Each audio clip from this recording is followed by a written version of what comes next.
In this Sommversation, we're talking with Kiera Hill from Vino Culture. We talk about her business evolution story, how her virtual tastings are changing her business. We taste some Rioja, and you get perhaps two of the best recommendations on what wines you should be trying today. Enjoy. All right, welcome back to Drinking It In. I'm your host, Chris Cassara, and we are here for another Sommversation. This time I have Kiera Hill from Vino Culture with me to help get our viewers a lot more details on some of the wines we're drinking, but also get some give their perspective of their role in the wine business. Because like I said in the prior video, I'm just a guy who's obsessed with wine and spirits, and I don't do this, either as officially or as a full-time job. And Kiera is, her Vino Culture business is her business, and she's got a lot of layers to it. And I think the way I was reaching out to people that I was connected to on Instagram, that either I liked their content and got a lot of value out of what they provided, and Kiera's on that list, and she was gracious enough to agree to participate. So so here we are. Now Kiera is a certified sommelier, so that's pretty serious, FYI. I'll let her talk a little bit about her business, but I mean she holds a lot of virtual wine classes, puts together wine packs for those classes so that people can actually get the wines and taste along with the same exact wines, which is really cool. And she's just loaded with knowledge, so that'll become apparent as soon as I let her speak. So welcome, Kiera. Maybe just give us a little more background on Vino Culture and you. Thank you, and cheers. Thanks for having me on your show. This is super exciting. Baby martinis, for these sessions. And had I but known that I could have a martini on a wine channel, this would be fabulous. So yes, my name is Kiera Hill. I am a certified sommelier. I have been teaching wine classes and hosting wine events for about 12 years now, but just 5 years ago, I became a certified sommelier. I gave up my dreams for having a career outside of wine and realized that the only thing I really wanted to do was teach wine classes and host wine education events. So I managed a wine retail store for 5 years. And after that, I managed a wine bar in Virginia for 5 years. And then for the last 2 years, I've been starting my own company. It's called Vino Culture, all focused on wine education classes and events. I did it in restaurants all around the cities that I lived in and just kind of used their classrooms to host these events. Obviously, COVID happened and all of those events had to be canceled, unfortunately. So overnight, I just transformed my business into a wine retail delivery business and a virtual class business. So rather than in-person events, hosting virtual wine classes. And I realized that the virtual class model actually helps me reach a lot more people. You don't have to travel to the restaurant that I'm classing. You can participate from the comfort of your own home. So I do wine deliveries, and I do, again, deliver all the packs of the wines that we do for the classes. And hopefully very soon I'll have a wine shipping license, so I will be able to ship those wines all over the US. So fingers crossed that is really soon. And I'm very excited about kind of taking the wine education a little bit broader with a shipping license and be able to host virtual classes and have people participate all over and be able to taste those wines alongside. So very excited. So that would be awesome. Because now the way I came across you, because I was in Washington D.C. up until for about a year and a half, up until about 2 months ago, and now I'm in Rhode Island. So, but in terms of, like, I know you're in Virginia, down towards Virginia Beach, which is by no means a stone's throw from Washington D.C. But yeah, to have the ability to ship, I would imagine would just make your life that much easier, and the breadth of the people that you can get certainly a lot bigger. Because I know you're always posting things about your deliveries and here I'm doing this and doing that, and that's always, I find that fun to see, because there's a lot of there's a lot. It's not that you're just throwing some wines on a website. People are buying them on their own, and you're getting people together, right? There's a lot more that goes into it. And I haven't participated in any of your sessions live, but I've watched the replays on YouTube, at least for the Rioja session and the Beaujolais, right? The Beaujolais session. So, and there's, you cover so many different things, and the way that you go about tasting wines, you can tell that you've gone through that path of that almost, I'll call it formal training. I don't think it's formal training to get certified like that. But I guess, when you do these virtual wine classes, what's your favorite part about doing them? Like, what do you like the most about it? And what do you like the least, if there is something you don't like? Awesome. Great question. Well, my favorite thing about teaching wine classes, no matter what, is seeing the aha moments in people's minds when they realize that wine tasting is more than just, yeah, I like it, or no, I don't like it. When they really get to have those conversations with the wine opens up, and people realize that wine is so much more than just, fermented grape juice. And there's so many variations of wine. And so my favorite part, no matter what, if it's in-person events or virtual, is seeing those aha moments. My favorite part about virtual is the ability to reach so many people. So while I don't have a shipping license yet, I work with us. If I would event someone wanted to participate, I'd call the wine store and be like, hey, these are the 4 wines I'm featuring. What do you have in stock that's similar enough to those wines that this one person can buy? So it was really awesome to be able to connect to people from all over the place. Some people in England were following me for a little bit and joining in with the classes. Obviously slightly different wines, but just the breadth of reach with the virtual classes. And then obviously having those recordings up online. So if you can't tune in live, you can still participate in the education. So it's definitely my favorite part about the virtual classes. My least favorite part is for the virtual classes is just not being able to read the room. So not being able to really see people's facial expressions. So if I talk about the chemistry of fermentation or something, if I see people's faces, like, I'm not sure I understand what she just said, I know I'm getting a little bored because I've been waxing poetic for too long about my favorite grape variety or region, then I know I can speed things up. So doing things virtually is difficult that I can't read the room, but you have to allow those pauses in the video for people to taste before they can respond. So I think my first video was like, so what do you smell? And after 2 seconds, I was like, I can't just be silent on camera. I've got to keep it going. So yeah. It took a while to learn how to give myself that time and pause a little bit and give people time to react to the wine. So, which you don't know when you're not reading the room. So, but learning along the way. Yeah. Yeah, and so I think kind of the way you had said, you try to coordinate with someone's wine store close to them or whatever. The vision for these sessions for me was originally I don't have a big wine cellar, right, or wine locker down in DC right now, which I got to go down and get the wine.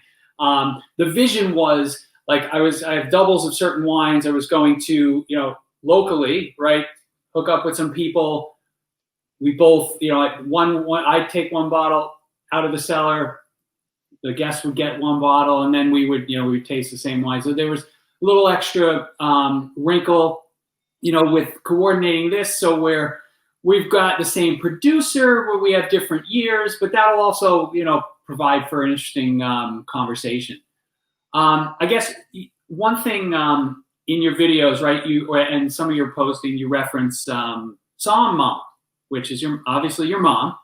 So, yeah. But I guess the question, and I think I've heard a couple of times where, she's spoken off camera, right, about well, this cheese seemed to really work better with this wine or whatever. So my question is your mom also a Somm? Because it didn't sound, this is not somebody who seems to just be like, yeah, I like the first wine.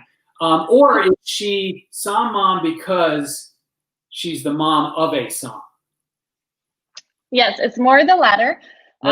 So I never played soccer really as an adult, so she was never able to be a soccer mom, but now she's a Somm mom, the mother of a sommelier. I came up with this title after a few glasses of wine, and it just stuck, and everyone really kept up with the name, and it became this term of endearment that all my customers were like, "Oh, Som Mom." So it was fun. I'm the middle of 7 children, so being able to like have this like connection with my mom on a regular basis, with her delivering wine for me, and being my only employee, it's been really fun. And I do all my classes at their house just because it's fun to drink wine with other people, way more fun than alone in your apartment. In the room. So she's not a sommelier. When I first got into wine, they drank very little wine, you know, every now and then for a birthday or celebration or anniversary, but didn't really know what they were drinking. And only in the last, 12 years that I've really been into wine have they gotten into it along. And now my mom's, surpasses plenty of people in her wine knowledge and her ability to like think about pairings and when you would drink that wine and come up with thoughtful reviews of a wine and tasting notes. So it's been really fun to see their education continue to grow alongside these classes. Neat. All right, I think I just have one more. Let's do one more question before we get into the wines. I think a lot of the videos that I do, I don't stick in, to one lane necessarily. I'm not always drinking the same thing, whether that's red, white, sparkling, Spain, France, whatever.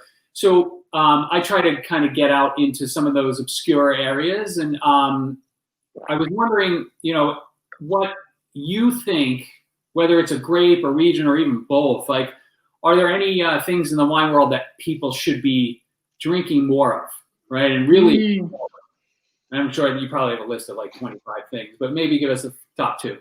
All right, so I'll just give you like a top generic category, and that's any Italian wine that you've never heard of.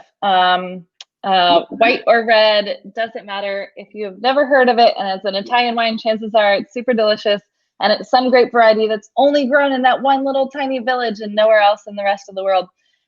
So that is what I always tell people. If you want to start exploring, start with Italian wines, because there's so many places to go.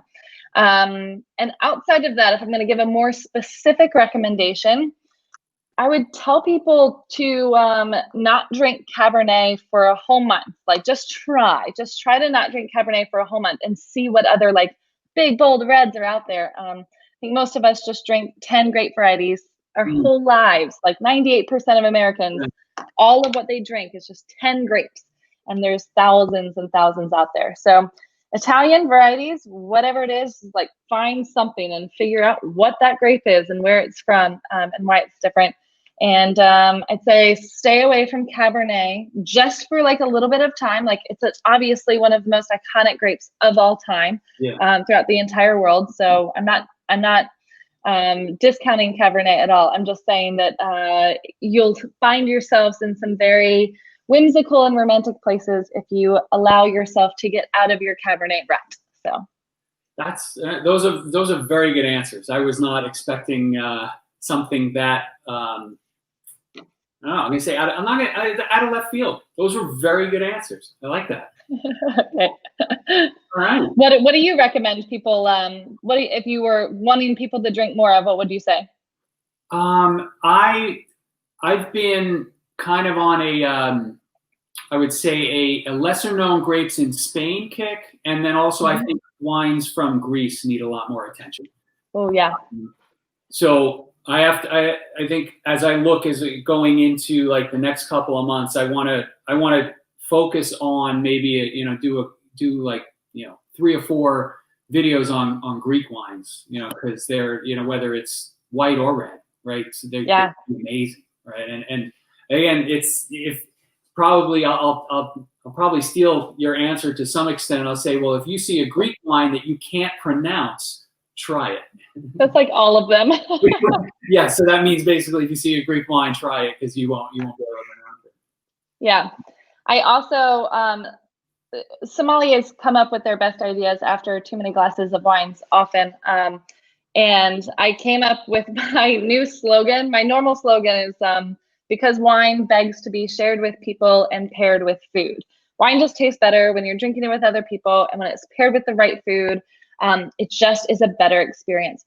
So, but I came up with a new slogan, and they were like, well, my real motto, I just want people to try different wines, try wines they're afraid of, try wines they've never heard about. So it's like, maybe my new motto, oh my gosh, it's brilliant. My new motto should just be try this. And I wrote an email to myself so I would make sure to remember my new slogan the next day. I woke up to that email, new motto, and it had all these exclamation points and excited emojis, and it was just try this. I laughed so hard, but I mean, it's kind of true. That is my favorite motto. So Philosophy. yeah. All right. So let's shift gears. Let's get into the wines that we have in front of us. So if you could hold up your bottle. Oh, decanter. I was decanting some wine here. Probably I should just keep. All right. So yours is the 2011, and I have here the 2015 Reserva. So I guess there are a couple of things that maybe I'd love for you to just give a couple minute explanation on, because in Spain you see so many things on, so many terms on a label. And if you have no idea, if you're new to things, you know, the fact that you see Crianza and Reserva and Gran Reserva, and maybe there's some more terms that we need to be aware of, but maybe just kind of give a high level of how those wines fit in the scheme of things. Sure. So Rioja has an interesting tradition in terms of how they make wine, where it was really all about the oak aging regimen. So they classified all of their wines based on how long the wine spent in oak. And while the Italians do that too, they have just their generic or their normale, and then they had the Reserva. That's it. There was just kind of the two tiers, and most people didn't even make both, or didn't really distinguish between both. But Rioja has this very interesting kind of schematic for marketing that they've been doing since the 1800s. And it's all about the classification of their wines based on how long that particular wine spent in oak. So it could all come from the same vineyards, but it's how the wine was aged, and you can really get a sense for what the wine's going to taste like based on that. So like your entry tier of that would be called Joven with a J, and that's just a young wine. So no oak aging on that. Usually released, within 6 months of it being finalized, and just very easy fruit forward wine. Then you have your Crianza. So you have to have like minimum of 2 years total aging on that. It used to be that 6 months were in the barrel. And I'm sorry, 6 months are in the barrel, and then total 2 years aging. So the rest of that is in bottle. Some people will over exceed that, but that's the minimum requirements. The next level, that's the minimum. So the next level is Crianza and Reserva put together is Rianza, which I think would be an excellent new term there. But Reserva, and you have to have a minimum of 2 years, one of which has to and then finally you have Gran Reserva. Gran Reserva is 5 total years of aging, and 2 years have to be in oak. So quite a bit more oak aging.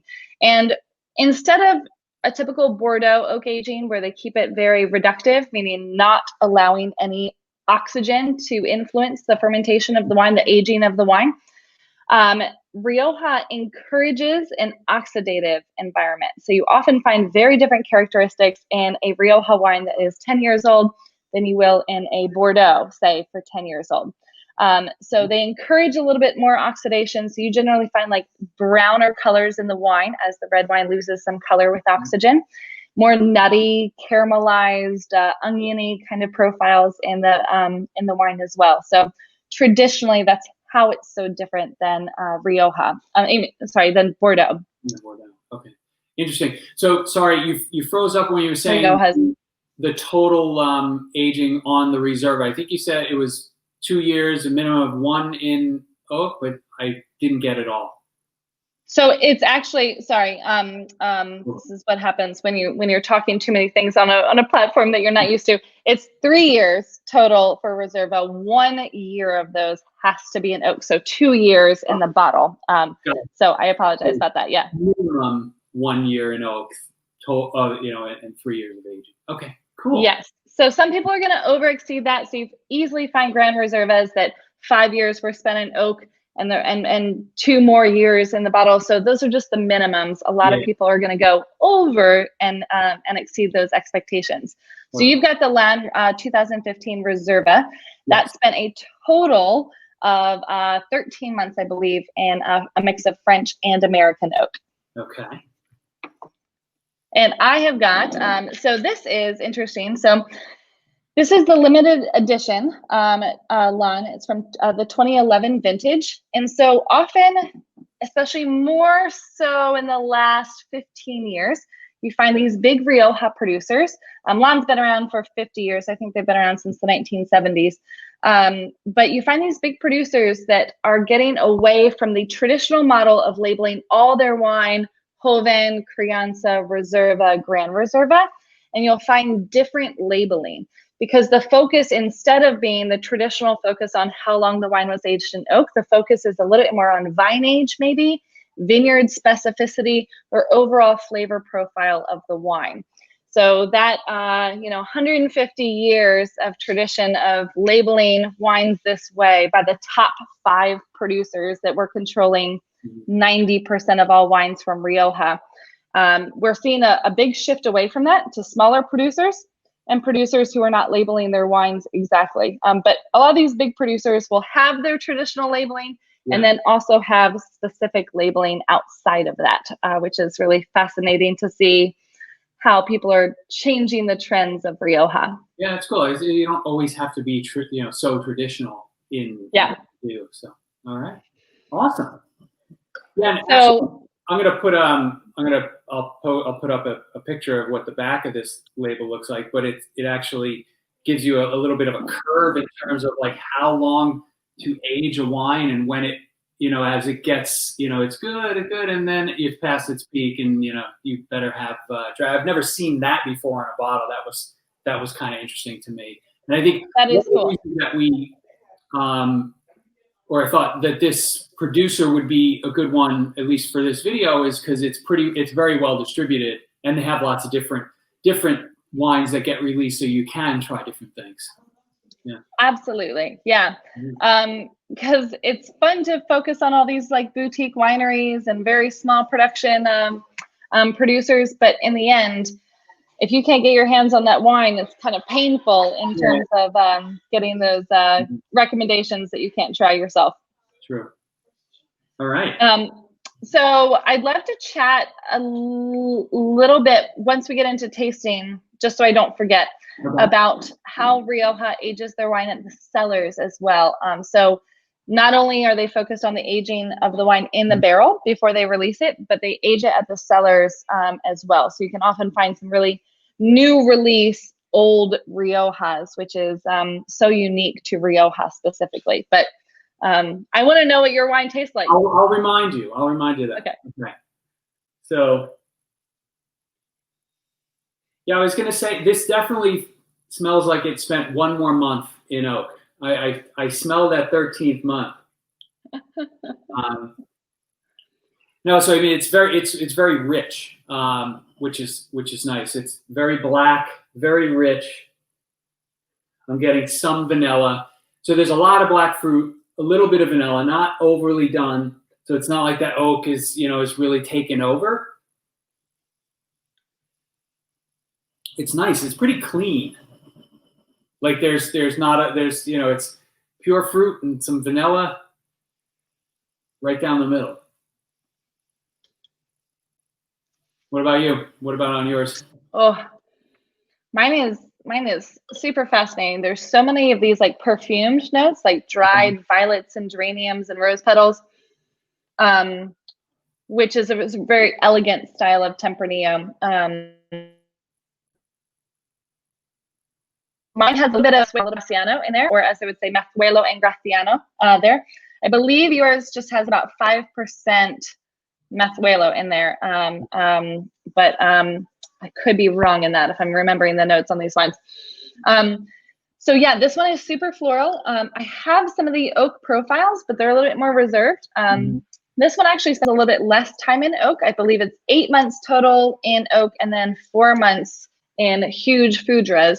So a little bit more of a focus on the fruit of the wine and the flavor of the wine than like the oak influence, which is why they don't label it as a Crianza when it's a really expensive wine, because Crianza should be cheaper. And so it's really dusty. It's like got this tobacco, like pipe tobacco note, and it's like leathery quality too. So I love how it mixes the feminine quality. Sounds like you're in a library. Qualities of of the finest well. It sounds like you're in like an old library where people just brought in some potpourri or some flowers or something like that. I also got a whiff of like a cinnamon note that's kind of popping in and out now. So that's cool. What do the other grapes bring to the blends? Like when they mix in some of these grapes in such small proportions, like what are they aiming for to do with with the wine when they do that? So every winery is different in what they think it's going to bring. And so sometimes you're going to blend because you want a little bit more deeper color. Sometimes you want a little bit more intense floral note or just overall more opulence of aromatics. Sometimes you want a little bit more structure or acidity. Tempranillo is a pretty high acid grape though. So usually you're actually trying to temper that a little bit. Yeah. So Graciano to me has a lot more these dark plummy floral fruits, which is maybe why mine smells so floral and delightful. Okay. Masuelo is like a very like red dust kind of wine to me. So it's super rare to find one that's 100%. So it's not a flavor profile that we're familiar with, but that kind of red dust, like the earth quality, this dusty earth quality is what I often find that is higher percentage in terms of flavor profiles when I drink a Rioja that has higher percentages of that. Obviously, Tempranillo is going to have all those tobacco, campfire smoke, black cherry, black plums, all of that. And so I find that the Masuelo, which I mean, we're only talking 5%, so it's very, very minuscule amounts. Cool. But overall, just adding a little bit of depth of nuance to the wine. And change the structure up a little bit. It's fascinating how these wineries and these winemakers come up with a specific blend. So they'll try, of the wine they want to make, they'll try 100 different variations of the blend. And some of them can vary by only just like 0.5% more of this, 0.5% less of this. And they ultimately come up with what tastes the best. So the best wineries don't have this idea in their head what they're going to make. It happens as a result of tasting lots. So. Yeah. Okay, cool. So what's yours taste like?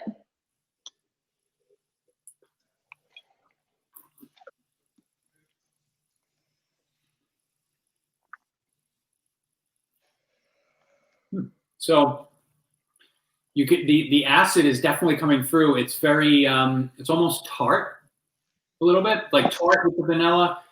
I guess the black fruit that I was smelling is very plummy now, along with some black cherries. So, but it's really there's a little tannic structure to it, but it's not like it's not overt. It's not overwhelming me. So it's actually much more easy drinking than I was expecting.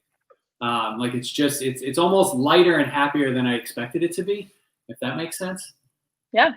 What's the alcohol percentage on your wine? 14.5. Ooh, big boy. Yeah.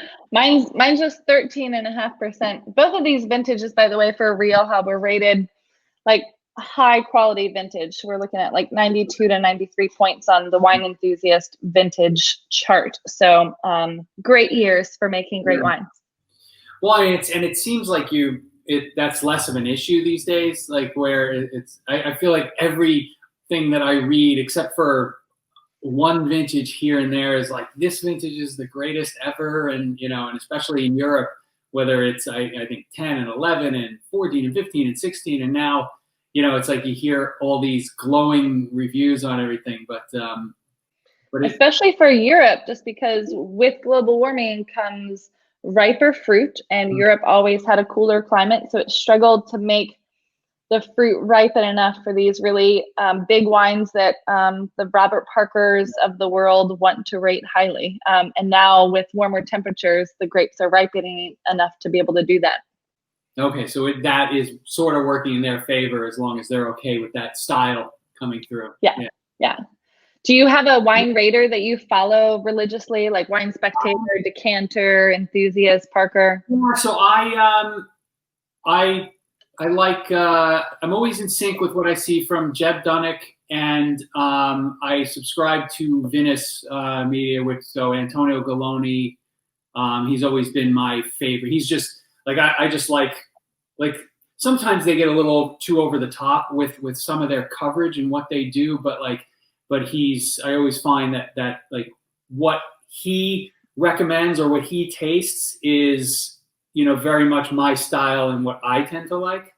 So like there's some folks where it's like they'll say something or, and then you'll pick up a bottle and they're like, okay, I didn't like that at all. And this guy, and this person's gushing over it. So I think over the years, it's, Jeb Dunnick and Antonio Galloni are probably the two that are easiest for me or that I follow.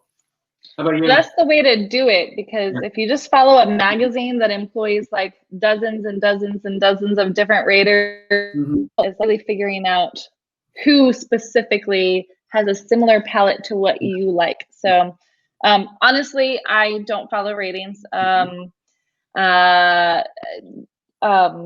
I don't want anyone telling me what I should think about the wine. So I'll look up ratings after I taste the wine and review it for myself first, but I rarely will buy a wine just because it was rated highly by someone. I think that it has its place and it has its importance in terms of helping people to refine their own palate. Yeah. But when it becomes someone just telling you that a wine's good, even if you don't think that it tastes as good as you want it to, then it can be detrimental to your own palate development. Sure. Yeah, I would agree with that. So before we forget, hold on, what was I supposed to ask you about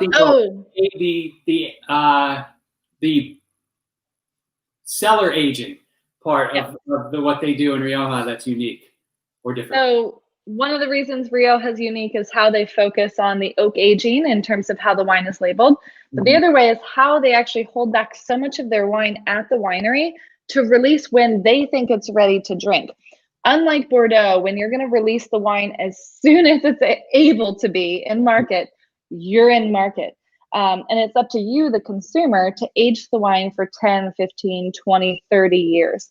Often, Rioja producers will hold back their wines and kind of release them in big blocks. So we'll release a whole shipment of this vintage now, but we're going to hold back the rest of it to release in other shipments later. So you can actually find current releases in the market that are 1998, 1999 vintages. And we're still talking like under $100 a bottle, which is unheard of in pretty much anywhere else in the world that has wine that's worth drinking at 20 to 25 years old. So really fascinating in terms of just the value that it provides for aged wine. Like this one's 2011, it's 9 years old. I've had it for about 5 years now, I think. I got it in 2015 when it was on Wine Spectator's top 100 list. And that's pretty young for it to be released. We probably will see later releasings of this wine. Yeah. But yeah, I love finding those 1998, 1995, 1999 vintage Riojas and spending just $75 on them. And they are out of this world. So that's interesting, because I think your initial reaction would be like, if you saw a wine like that on the shelf, it'd be like, that's probably, not in good shape because it's been sitting on the shelf for so long. But knowing that perhaps, maybe there are some cases like that, but at least knowing that there's some of the places are doing that on purpose. That can be very cool. I'll have to keep an eye out for some of those older ones, because every now and then you see some stuff that's released kind of around maybe a 10-year mark or something, or that feels like it doesn't feel like it's that old, right? It's like, okay, sort of makes sense, right? Because if they're holding something back for they got to age something for 5 years, what's another few years, right? But that's interesting if there are some extreme cases like that, and hopefully that becomes a little more commonplace. I mean, It's so true. I find that anything after 2000, I'm like, well, that was just a couple years ago. I'm just like, oh, that was 20 years ago. So as soon as you get into the 1990s, one producer that does this pretty famously is Faustino. And so their current releases might not be like, it might be a 2001 now or 2003 you can find, but I remember finding some older vintage wines of theirs and just being blown away that at like under $50 trying these amazing 20-year-old wines. So highly recommend looking up some Faustino and see if you can get some older vintages by then. Divine wines. Cool. I think as I'm going through and I edit this video, I'm going to take some notes down so I put some of this stuff in the show notes because that's useful. That's useful stuff to call out. Awesome. Yeah. Well, Montereal as well.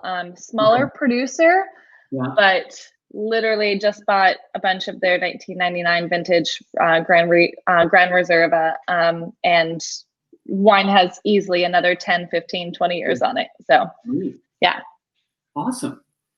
Well, this was fun. Well, this was really fun. How's your wine opening up? Has it changed on the nose since you first opened it? You know, I don't know. I probably should have decanted this like you did, but well, this 15 minutes before this video started, so I had to get a head start. Oh my gosh. Yeah, it hasn't really changed too much. I mean, it almost has a little bit more of a lighter. I almost feel like there's some red fruits coming through now, but. Cool. I like that. What I've been doing a lot of lately is just kind of tasting something, having a glass, and then, coming back to it the next day and even a third day sometimes. And it's really interesting to see how things change, without it being bad, right? When you get past that third day, that's yeah. Where you get past. Do you use a Coravin at all? I don't know. Oh my gosh, yeah. Chris, it will change your world. Now, please know, like, this is a declaration. I do not get any money for recommending Coravins. I have no royalties or anything like that. So there won't be a link below to Coravin for that you've been. Yeah. I've seen. So I mean, I'm able to try so many different more wines because I'm by myself at home and there's only so many bottles of wine a night I can drink. So if I want to try 6 different wines side by side, this allows me to do that without actually having to open the wines and worry about drinking them. And is there like a limit for how many times you can do that with a given wine where then it becomes a challenge, or have we not reached that point yet? Yeah, it depends on if you ask me or the people who use it versus their marketers. Their marketers will say like it's good for years and years. I have not found that to be the case. I do use a vintage needle, so it's a thinner needle, so it allows the cork to reseal easier. Okay. But I have found that if you're going to Coravin more than once, you're looking at a 6-month lifespan of the bottle. Okay. If you're only going to Coravin once, you maybe will get a year out of it, but I've had some really disappointing results from that, even when I did everything correctly. So there's some tricks to do everything correctly, but just to be able to have, an extra 6 months to continue to revisit a wine, I think is a brilliant thing. So yeah, that is kind of neat. All right. Yeah. Well, that's a good little tip. Christmas is coming up. Yes. Yes, it is. Yeah. Ideas. My mom's like, oh, what do you want for Christmas? Just like, I have no idea. Nothing. Well, now you do. You want the Coravin. We all add the Coravin to the list. All right. Yes. Well, this was a lot of fun. I appreciate all the time. And, thanks for joining. Lots of luck as you continue with your business and all this COVID nonsense. And hopefully you get that shipping license that comes through and you're able to really expand.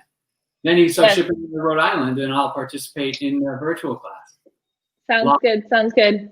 Thank you so much for having me. It was a pleasure to actually meet you in real life, or somewhat real life, as much as we can in 2020. Awesome. Well, cheers.